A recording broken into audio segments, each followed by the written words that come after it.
Farewell মিটিংটা শুরু হয়েছে বেশ খানিকক্ষণ আগে। এত বছরের চাকরি জীবনের আজ শেষ দিন। কাল থেকে আর কোনো ব্যস্ততা থাকবে না সুবীরেশ চ্যাটার্জির, থাকবে না কোনো দায় দায়িত্ব। মুক্ত বিহঙ্গের মতো আজ তো মনটা উড়ু উড়ু থাকার কথা, অথচ দীর্ঘ পথ চলা শেষে ক্লান্ত প্রতীকের মতো লাগছে নিজেকে, একটু বেশি ক্লান্ত যেন। সহকর্মীরা একে একে বিদায়ী হেড স্যার সম্বন্ধে অনেক ভালো ভালো কথা বলছেন। উনি আসার পর থেকে এই স্কুলের যা যা উন্নতি হয়েছে সেসব বিস্তারিতভাবে বলে কৃতজ্ঞতা প্রকাশ করছেন। সবার সাথে তার সহৃদয় ভদ্র ব্যবহার, সহকর্মীদের প্রতি বন্ধুত্বপূর্ণ আচরণ এবং ছাত্রছাত্রীদের সাথে তার পিতৃসুলভ ভালোবাসার কথা উল্লেখ করছেন। বিভিন্ন সময় তাদের ব্যক্তিগত সুন্দর অভিজ্ঞতার কথাও ফলাও করে বলছেন। কিন্তু সুবীরেশের কানে যেন কিছুই ঢুকছে না, যেন অন্য জগতে হারিয়ে গেছে তার মনটা। আজ সকাল থেকেই অন্য একটা অনুভূতি যেন ঘিরে ধরেছে ওকে। জীবনের সেই শুরুর দিনগুলো, অজপাড়াগা কাংনাপুরের সেই সবুজ মাঠঘাট, খাল বিল স্কুল, বন্ধু বান্ধবদের দল, ঘন্টার পর ঘন্টা কোনো এজেন্ডা ছাড়া সেফ আড্ডা, কোনো ছুটির দিন দল বেঁধে সাইকেল চড়ে 3 কিলোমিটার দূরের দেবগ্রাম ফরেস্টের জঙ্গল ভ্রমণ, তুচ্ছ কোনো বিষয় নিয়েই তুমুল হইচই, কখনো কারোর সাথে কোনো বিষয়ে চরম মন কষাকষি, আবার কখনো সবাই মিলে একসাথে সিনেমা দেখতে দুটো ট্রেনে রানাঘাট যাওয়া, সিনেমা শেষ হলে বাপির রেস্টুরেন্টে পরোটা আর আলুর দম খেয়ে হৈ হৈ করে বাড়ি ফেরা।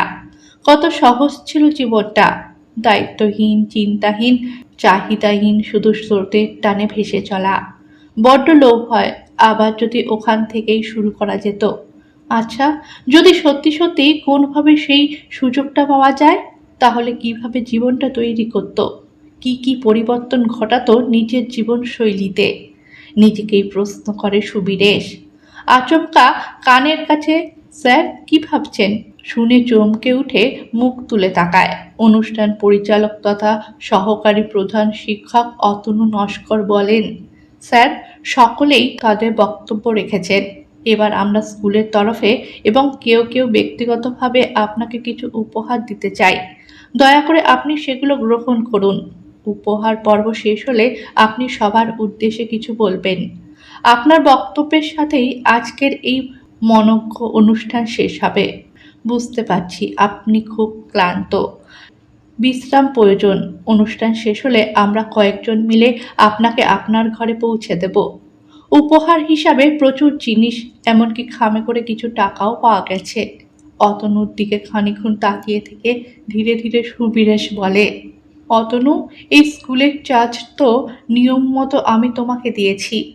এই উপহারগুলোর দায়িত্ব আমি তোমাকেই দিলাম। টাকাগুলো স্কুল ফান্ডে আর জিনিসপত্রগুলো ছাত্রছাত্রীদের দিয়ে দিও। কেন স্যার, আপনি এরকম বলছেন কেন?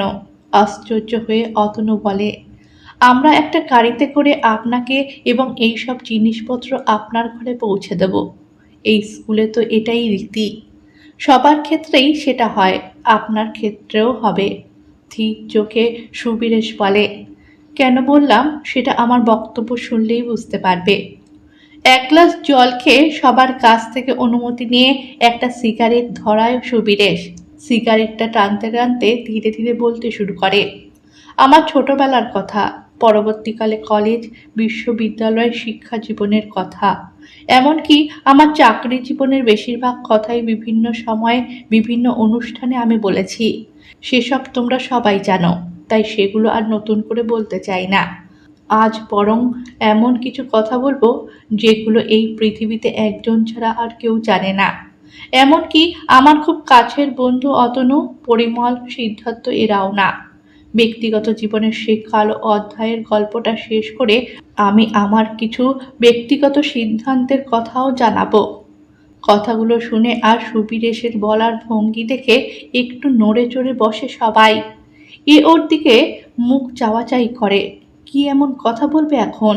ওনার মতো একজন হাসি খুশি এবং আপাদ মস্তক ভদ্রলোকের মনের মধ্যে কোন বিষ লুকানো আছে যা প্রিয় বন্ধুকেও বলা যায় না। ক্যান্টিনের বেলা দিয়ে সে সবাইকে কফি আর বিস্কুট দিয়ে নিজেও শুনতে বসে গেল। কফির কাপে চুমুক দিয়ে গলাটা একটু ঝেড়ে নিয়ে সুবিরে শুরু করে, যে পরিচয়ে এতদিন বেঁচেছিলাম, শিক্ষক, প্রধান শিক্ষক, অভিভাবক, আজ তার শেষ দিন। কাল থেকে আমি আর সেই মানুষ থাকবো না। নতুন জীবনে পা দেওয়ার আগে তাই পুরনো জীবনের সব না বলা কথা আমি বলে যেতে চাই। পিএইচডি করার পরেই আমি আসানসোলের একটা নামকরা মিশনারি কলেজ প্রথম জয়েন করি, ফিজিক্সের অ্যাসিস্ট্যান্ট প্রফেসর হিসেবে। প্রথমে ২-৩ বছর খুব সুন্দর কাটলো। ওখানেই একটা ঘর ভাড়া করে থাকতাম। ছুটি ছাটার দিনগুলোতে গরিব ছাত্রছাত্রীদের বিনা পয়সায় টিউশন দিতাম। জয়েন্ট এন্ট্রান্সের একটা ফ্রি কোচ সেন্টার ছিল, ওদের সাথেও যুক্ত ছিলাম। ওখানেই একদিন পরিচয় হয়েছিল অনন্যার সাথে। অনন্যা চৌধুরী আদতে বিহারি হলেও ৩ পুরুষের জন্ম, কর্ম, লেখাপড়া সব আসানসোলের কাছেই সীতারামপুরে। না জানলে প্রথম তাই বাঙালি ভাবাই স্বাভাবিক, যেমন আমার হয়েছিল। আমাদের কলেজে বিএসসি পড়তো আর পাশাপাশি জয়েন্টের জন্য কোচিং নিত। খুব সুন্দর এবং স্মার্ট ছিল অনন্যা। আমারও তখন অল্প বয়স, তাই সম্পর্কে জড়িয়ে পড়তে সময় লাগেনি। ওর গ্র্যাজুয়েশন কমপ্লিট হতেই একদিন আমার বাবা মাকে আসানসোল নিয়ে এলাম। অনন্যার বাবা মা আর দাদাও এলেন। আলোচনা করে সেদিনই সব ঠিকঠাক হয়ে গেল। আমাদের বিয়ে হয়ে গেল। প্রথম ১-১.৫ বছর খুব ভালো কাটলো, হানিমুন পিরিয়ডে যেমন হয় আর কি। ওই বাড়িটা পাল্টে একটু বড় দেখে একটা নতুন বাড়ি ভাড়া নিলাম। নতুন নতুন ফার্নিচার কিনে সুন্দর করে সাজালাম। নতুন বউকে নিয়ে মধুচন্দ্রিমায় কাশ্মীর গেলাম। চারিদিকে শুধু খুশি আর খুশি। আমার জীবনে এত আনন্দ আগে কোনোদিন পাইনি। ঝড়ের গতিতে দিন কাটতে লাগলো। এর মধ্যেই একটু একটু করে কখন যে ঈশান কোণে মেঘ জমতে শুরু করেছে সেটা বুঝতে পারিনি। বুঝতে পারলাম যেদিন স্কুল থেকে ফেরার পথে পাশের বাড়ির পরেশবাবু আমায় ডাকলেন। একটু ফাঁকা জায়গায় নিয়ে গিয়ে খুব কাঁচুমাচু স্বরে বললেন, সুবীরেশবাবু, একটা কথা আপনাকে জানানোর প্রয়োজন মনে করছি। প্লিজ কিছু মনে করবেন না। না না, মনে করার কি আছে, আপনি নিশ্চিন্তে বলুন। কথাগুলো বলে আমি স্থির দৃষ্টিতে তাকিয়ে রইলাম ওনার দিকে। খানিকক্ষণ চুপ করে থেকে একটু দ্বিধাগ্রস্ত গলায় উনি বললেন, কয়েক মাস যাবৎ একটি ছেলে আপনার বাড়িতে যাতায়াত করছে, আপনি জানেন? আমি হেসে উড়িয়ে দিয়ে বললাম, না জানি না, তবে এতে জানার কি আছে? অনন্যা এখানকার মেয়ে, ওর আত্মীয় স্বজন পরিচিত বন্ধু বান্ধব আসতেই পারে, এদের সঙ্গেই তো ও বড় হয়েছে। আমি তো সেদিন এলাম ওর জীবনে। অপ্রত্যাশিত উত্তর শুনে উনি একটু গম্ভীর হয়ে গেলেন। তারপর ধীরে ধীরে বললেন, ব্যাপারটা সেরকম নয়। প্রথম কথা হচ্ছে, ও প্রায় রোজই আসছে। আপনি বেরিয়ে যাওয়ার পরেই ও আসে। ২-৩ ঘন্টা পর বেরিয়ে যায়। আমি তো রিটায়ার্ড মানুষ, দোতলার বারান্দায় বসে সব কিছুই দেখি। আমাকে চুপ করে থাকতে দেখে আবার শুরু করলেন, আরও একটা ব্যাপার, ওই ছেলেটি কিন্তু একদম ভালো নয়। ওর নাম নীলেশ, নীলেশ তিওয়ারি। বিহারি ছেলে, এলাকার পরিচিত ক্রিমিনাল। খুন খারাপি, তোলাবাজি, মহিলা ঘটিত অনেক কেস আছে ওর নামে। ৪ বছর জেল খেটে কয়েক মাস আগে বেরিয়েছে। আমরা তো এখানকারই লোক, ওর সম্বন্ধে সব জানি। একসময় আপনার স্ত্রীর সাথে ওর যোগাযোগ ছিল, এলাকার সবাই জানে। আচমকা যেন আমার মাথায় বজ্রপাত হলো। বুকের ভিতরে যেন হাতুড়ি পিটছে। মাথার ভিতরটা ফাঁকা ফাঁকা লাগছে। কিছু ভাবতেই পারছিলাম না। কি বলবো, কি করব কিছু বুঝতে না পেরে শূন্য দৃষ্টিতে ওনার দিকে খানিকক্ষণ তাকিয়ে রইলাম।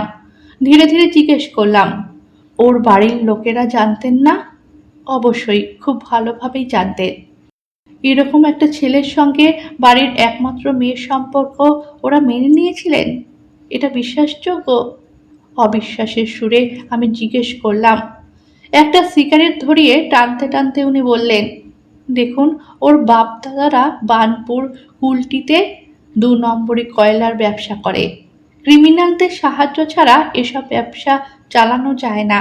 নীলেশকে ওরা দরকার মতো কাজে লাগায়। নিজেদের ব্যবসার সাথেই ওরা এই সম্পর্কটা মেনে নিয়েছেন।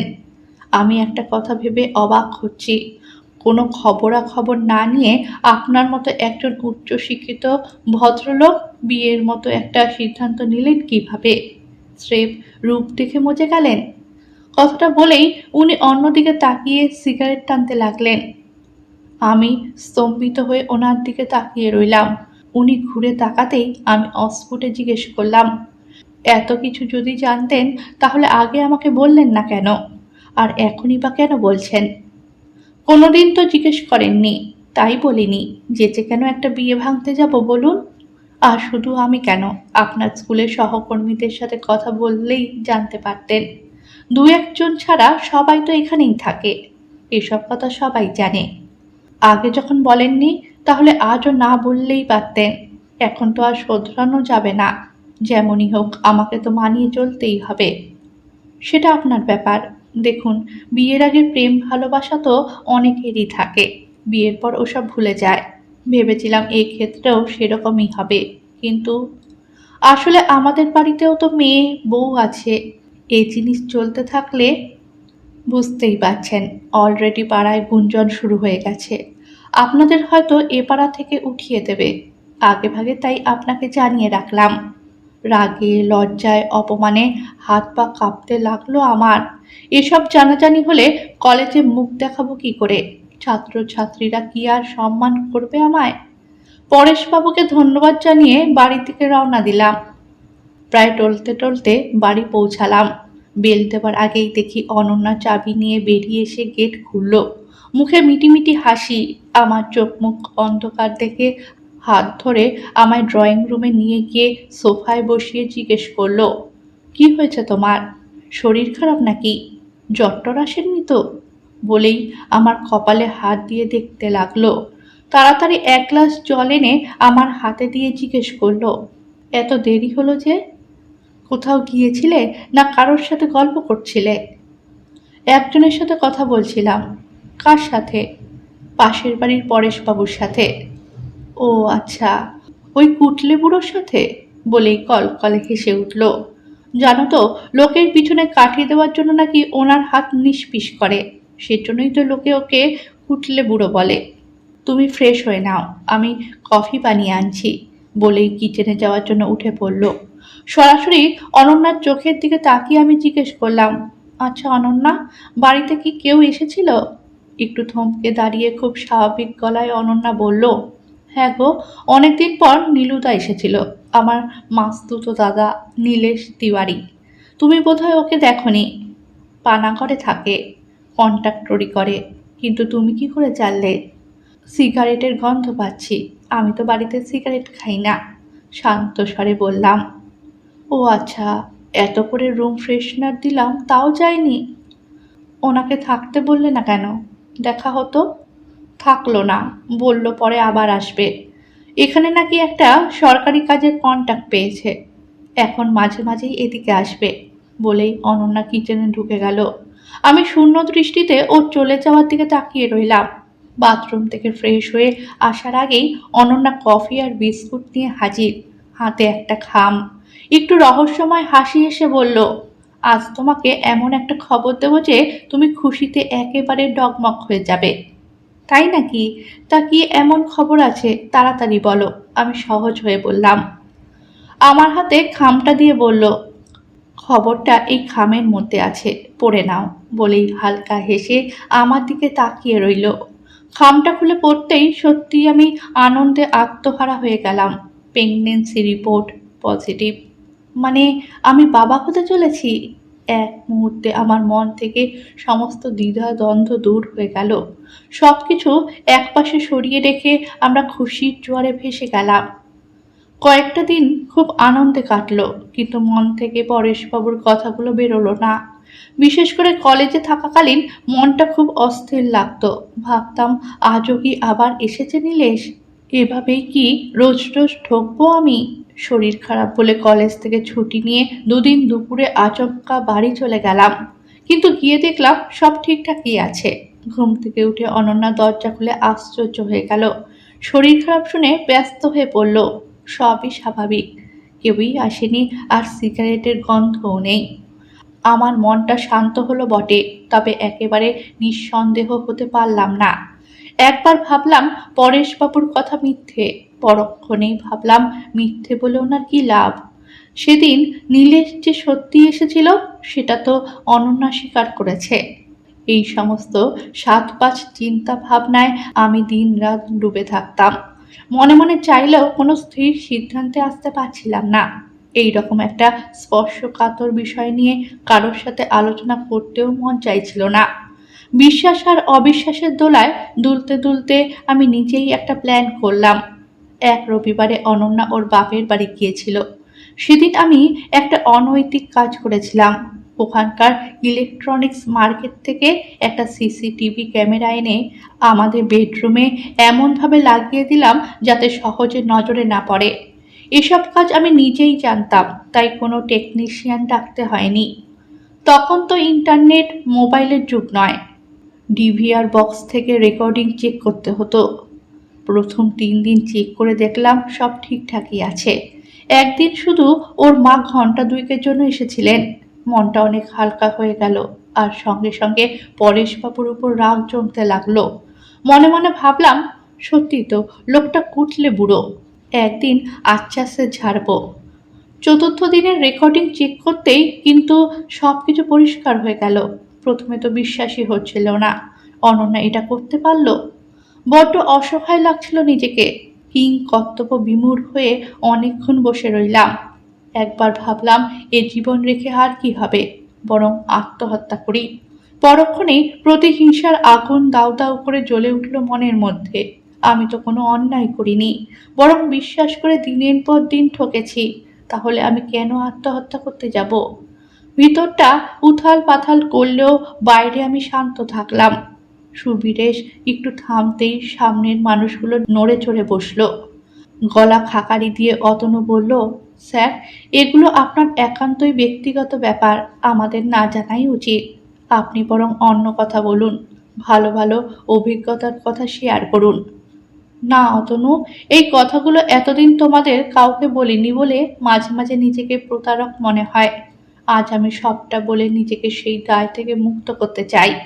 এই স্কুল আমাকে সম্মান দিয়েছে, সহকর্মীরা বিশ্বাস করেছে, ছাত্রছাত্রীরা সরল মনে ভালোবেসেছে, ভরসা করেছে। সমাজ আমাকে একজন আদর্শ মানুষ ভেবেছে, অথচ আর কেউ না জানুক, আমি নিজে তো জানতাম কত ভয়ঙ্কর পাপ আমি করেছি। মানুষের এত সম্মান, ভালোবাসা, বিশ্বাস পাওয়ার যোগ্যতা আমার নেই। আসলে আমি তো একজন ঘৃণ্য অপরাধী। চাকরিতে থাকাকালীন আমার ব্যক্তিগত অপরাধের কলঙ্ক যাতে প্রতিষ্ঠানের গায়ে না লাগে, তাই অপেক্ষা করেছি আজকের দিনটার জন্য। যেটুকু বলেছি সেটা কিছুই না, এরকম তো অনেক জীবনেই ঘটে। আসল ঘটনা তো এর পরে। ঢকঢক করে এক গ্লাস জল খেয়ে আরেকটা সিগারেট ধরিয়ে বলতে শুরু করে সুবীরেশ, পরদিন স্কুলে গিয়ে আমার খুব কাছের বন্ধু বার্লো ফার্নান্ডেজকে প্রেগনেন্সির ব্যাপারটা বললাম। ও আমার অনেক পুরনো বন্ধু, কলকাতা ইউনিভার্সিটিতে একসঙ্গে এমএসসি করেছি, এই কলেজেও প্রায় একসাথেই ঢুকেছি। ওকে বললাম, এখানে ভালো গাইনো ডাক্তার কি আছে রে? তোর জানাশোনা কেউ আছেন? অনন্যাকে দেখাবো। খবর শুনে খুশি হয়ে বার্লো বলল, আমার বড়দাই তো এই এলাকার সবচেয়ে নামকরা গাইনোকোলজিস্ট, ডাক্তার জুবিন ফার্নান্ডেজ, আপকার গার্ডেনে বসে। যেদিন দেখাতে চাস বলিস, আমি দাদাকে বলে দেবো। অ্যাপয়েন্টমেন্ট আর ভিজিট কোনোটাই লাগবে না। অনন্যাকে বলতেই ও চিনতে পারলো, বলল খুব নামকরা ডাক্তার। সেদিনই বিকেলে বার্লোর রেফারেন্স দিয়ে একটা ডাক্তারবাবুর সাথে দেখা করলাম।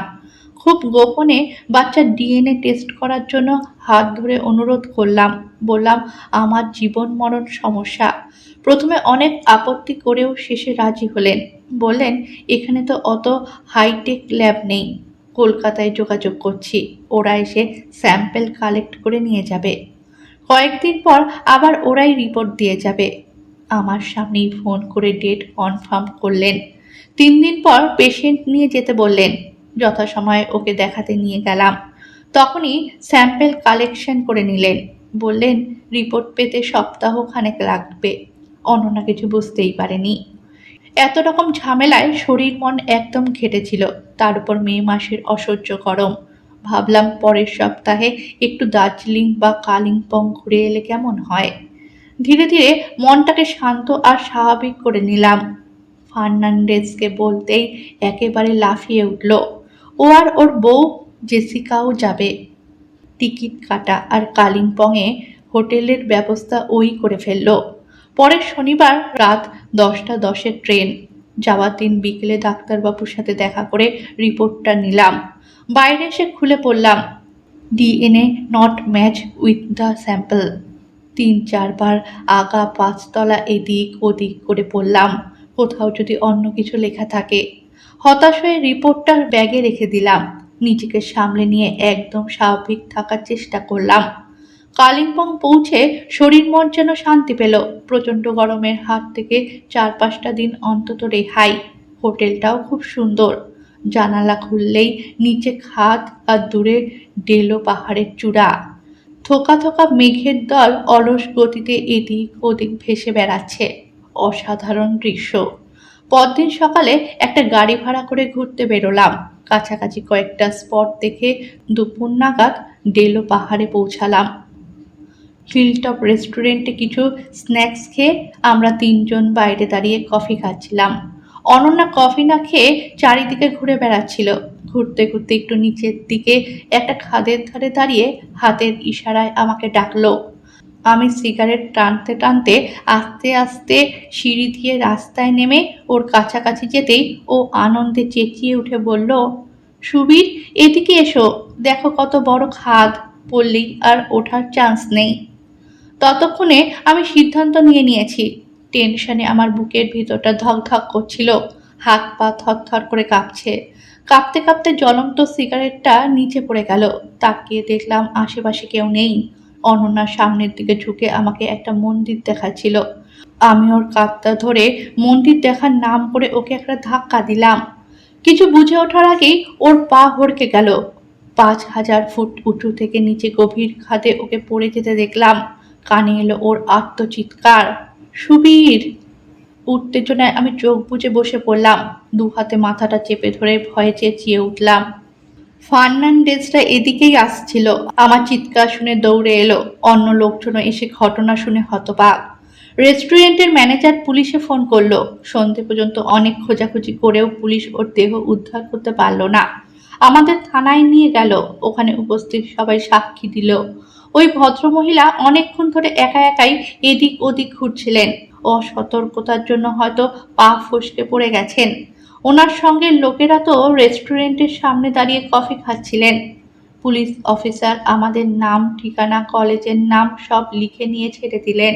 বললেন কোনো খবর থাকলে জানিয়ে দেবেন। থানা থেকেই ফোন করে অনন্যার বাড়িতে খবর দিয়ে দিল। কেউ জানতেই পারলো না যে আমি অনন্যাকে ধাক্কা দিয়ে ফেলে দিয়েছিলাম। সবার চোখকে ধুলো দিতে পারলেও ধরা পড়ে গেলাম নিজের কাছে। সেদিনের পর থেকে আমি মানসিকভাবে ভেঙে টুকরো টুকরো হয়ে গেছি। অনন্যার সেই আর্তচিৎকার, একটা ছোট্ট প্রাণকে পৃথিবীর আলো দেখতে না দেওয়ার পাপবোধ, আর সর্বোপরি এই সব কিছু লুকিয়ে রাখার অপরাধ বোধ আমাকে সেদিন পলে পলে ক্ষত বিক্ষত করে চলেছিল। একবার ভাবছি সবকিছু স্বীকার করে পুলিশের কাছে স্যারেন্ডার করি। পরক্ষণেই ভাবছি বাবা মায়ের কথা। একমাত্র সন্তানের এই পরিণতি দেখলে ওদের মনের কি অবস্থা হবে। আমার পাপে ওরা লোক সমাজে ঘৃণার পাত্র হয়ে বেঁচে থাকবে। যতই এসব ভাবছি ততই সমস্ত রাগ গিয়ে পড়ছে নীলেশের উপর। ওর দুষ্কর্মর জন্যই তো আজ আমি এত বড় পাপ করতে বাধ্য হয়েছি। একই কাজের জন্য যদি অনন্যা শাস্তি পেয়ে থাকে, তাহলে নীলেশ বাদ যাবে কেন? মনের মধ্যে আবার দপ করে জ্বলে উঠল চরম প্রতিশোধ স্পৃহা। বাড়ি ফিরতেই অনন্যার বাড়ির লোকজন এসে অনেক কান্নাকাটি করলো। ফার্নান্ডেজরাও ছিল। ওদের মুখে ঘটনার বিবৃত বিবরণ শুনে আমাকে আর কেউ সন্দেহ করলো না। নীলেশও এসেছিল। সবাই চলে যাওয়ার সময় আমি নীলেশকে ডেকে রাতে একবার আসতে বললাম। একসাথে বসে একটু ড্রিঙ্ক করার অভাব দিলাম। ও এক কথায় রাজি হয়ে গেল। রাত 10টার পর ও এলো। আমি সাজিয়েই বসেছিলাম। একসাথে কথা বলতে বলতে ড্রিঙ্কস শেষ হওয়ার আগেই ও ঘুমিয়ে পড়ল। ওর গ্লাসে আগেই কড়া ডোজের ঘুমের ওষুধ মিশিয়ে রেখেছিলাম। ঘুমিয়ে পড়তেই ওর দেহটা টানতে টানতে নিয়ে গিয়ে সেফটি ট্যাঙ্কে ঢুকিয়ে ওপর থেকে ঢাকনা আটকে দিলাম। মুখটা নিচের দিকে দিয়েছিলাম যাতে আর উঠে আসতে না পারে। ট্যাঙ্কে দেওয়ালে কয়েকবার ধূপধাপ করে ওর হাত পা ছোড়ার শব্দ পেলাম। তারপর সব চুপ, একেবারে জীবন্ত মল সমাধি। আত্মাটা যেন শান্তি পেল আমার, মনটা অনেক হালকা হয়ে গেল। ঘরে গিয়ে বাকি আধ বোতল মদ শেষ করে বিছানায় গা এলাতেই ঘুমিয়ে পড়লাম। পরদিন কলেজে গিয়ে রেজিগনেশন দিলাম। আমার পরিস্থিতি বিচার করে ওরা আমাকে সেদিনই ছেড়ে দিল। আমি কলকাতায় এসে প্রথমে কয়েকদিন হোটেলে থেকে পরে মানিকতলায় একটা ফ্ল্যাট ভাড়া নিয়ে থাকতে শুরু করলাম। একটু চেষ্টা করতেই কয়েকটা কোচিং সেন্টারে পড়ানোর কাজ পেয়ে গেলাম। যা আয় হতো সেটা আমার জন্য যথেষ্ট। ২-৩ মাস পরে একদিন সকালে পুলিশ এসে হাজির। সাধারণ পোশাকে ছিল তাই আশপাশের লোক বুঝতে পারেনি।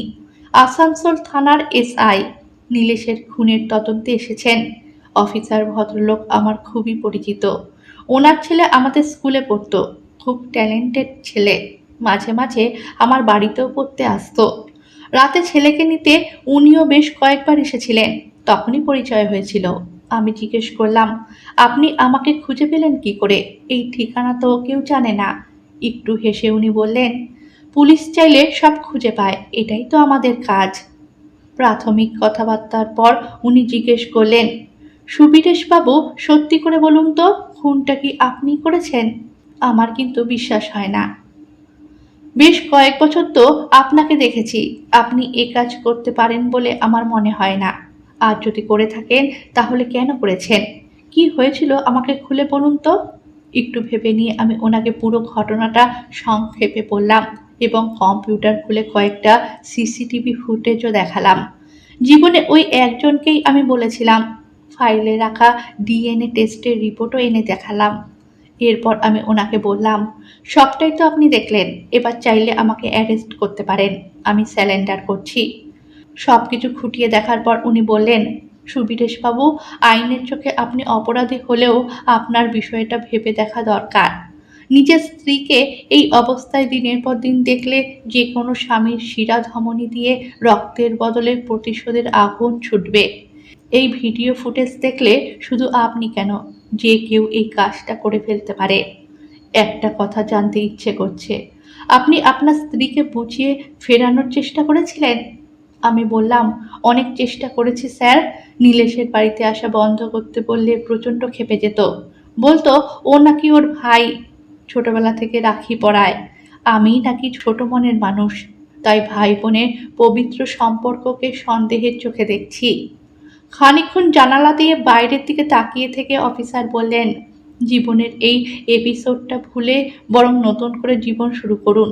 আপনার বয়সও তো বেশি নয়, কিন্তু স্যার, আমার নাম তো।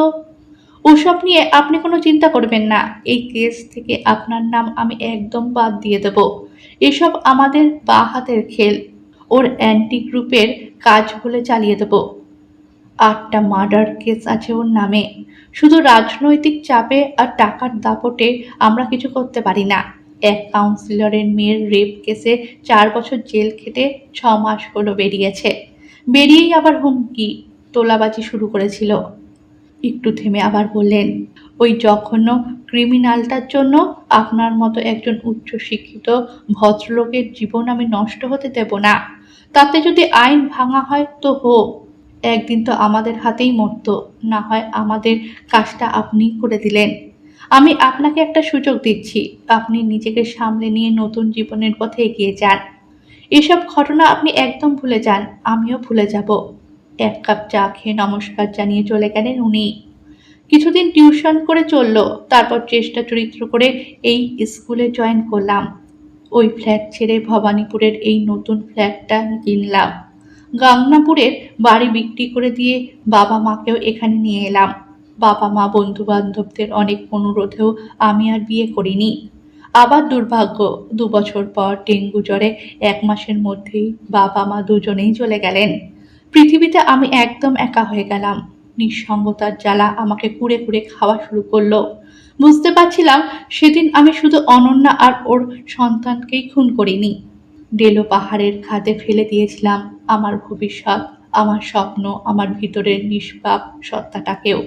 তারপর থেকে যে মানুষটা বেঁচে ছিল সে সুবীরেশ নয়, সুবীরেশ চ্যাটার্জির ছায়া, যে শুধু সমাজ জীবন থেকেই নয় নিজের কাছ থেকেও পালিয়ে বেড়াচ্ছিল। আজ এত বছর পরে শুধু আইনের কাছে নয়, নিজের বিবেকের কাছেও আত্মসমর্পণ করতে চাই। আমার না বলা গল্প তো বললাম, এবার আমার দুটো সিদ্ধান্তের কথা জানাবো। প্রথম সিদ্ধান্ত, আমার স্থাবর অস্থাবর সমস্ত সম্পত্তি আমি রামকৃষ্ণ মিশনের নামে উইল করে দিয়েছি।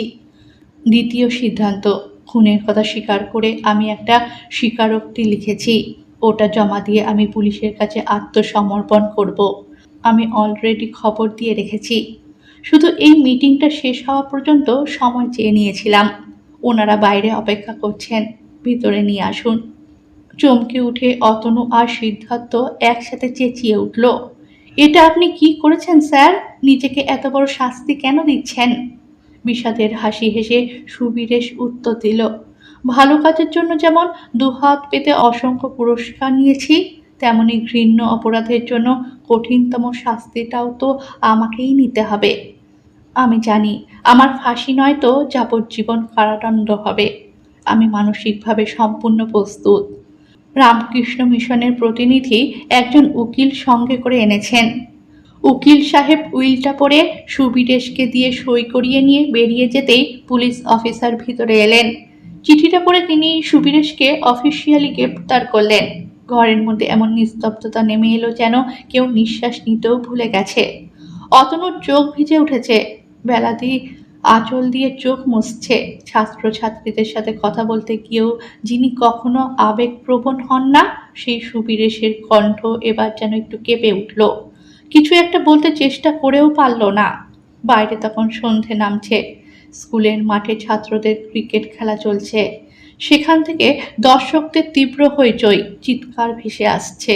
সুবীরেশ একবার জানালার বাইরে তাকিয়ে আনমনা হয়ে গেল। বহু বছর আগে ঠিক এমনই গত বিকেলে গাংনাপুর স্কুলের সবুজ মাঠে বন্ধুদের সঙ্গে ফুটবল নিয়ে ছোটাছুটি, কোনোদিন ক্রিকেট ব্যাট হাতে ছক্কা হাঁকিয়ে আনন্দে লাফিয়ে ওঠা, আবার কোনোদিন স্কুলের স্পোর্টসের রিলে রেসে চ্যাম্পিয়ন হওয়ার পর ঠিক এই রকমই দর্শকদের গলা ফাটানো চিৎকারে গা ভাসিয়ে দেওয়া। না ছিল কোনো দায়িত্ব, না কোনো অপরাধবোধ, না কোনো বোঝা, ছিল শুধু বেঁচে থাকার নির্মল আনন্দ। শৈশবে সেই নিষ্পাপ দুরন্ত সুবীরেশ আর অপরাধ বোধে জর্জরিত আজকের এই ক্লান্ত বৃদ্ধ সুবীরেশ, দুজনেই যেন আজ মুখোমুখি দাঁড়িয়ে। জীবন যেন নিজে নিজেই একটা বৃত্ত সম্পূর্ণ করল, এক অদ্ভুত বৃত্ত। ঘরের ভিতর নিস্তব্ধতা, কারোর মুখে কোনো কথা নেই, শুধু মাথা নিচু করে বসে আছে সবাই। কেউ কেউ কাঁদছে। সুবীরেশ ধীরে ধীরে উঠে দাঁড়ালো, টেবিলের উপর রাখা বিদায়ের ফুলের তোড়াটার দিকে একবার শান্ত চোখে তাকালো। পাশে বসে থাকা অতনুর কাঁধে আলতো করে হাতটা রেখে চোখ বুলিয়ে নিল পরিচিত মুখগুলোর উপর। কোনো আবেগ নেই, কোনো উত্তেজনা নেই, যেন বহু দিনের অপেক্ষার অবসান হয়েছে। দীর্ঘদিন ধরে বয়ে বেড়ানো অসহ্য বোঝাটা নামিয়ে দিতে পেরে শরীর মন যেন অনেক হালকা লাগছে। পুলিশ অফিসারের দিকে তাকিয়ে মৃদু হেসে বলল, চলুন স্যার। ব্যাগটা হাতে তুলে নিয়ে ধীরে ধীরে দরজার দিকে এগিয়ে গেল সুবীরেশ।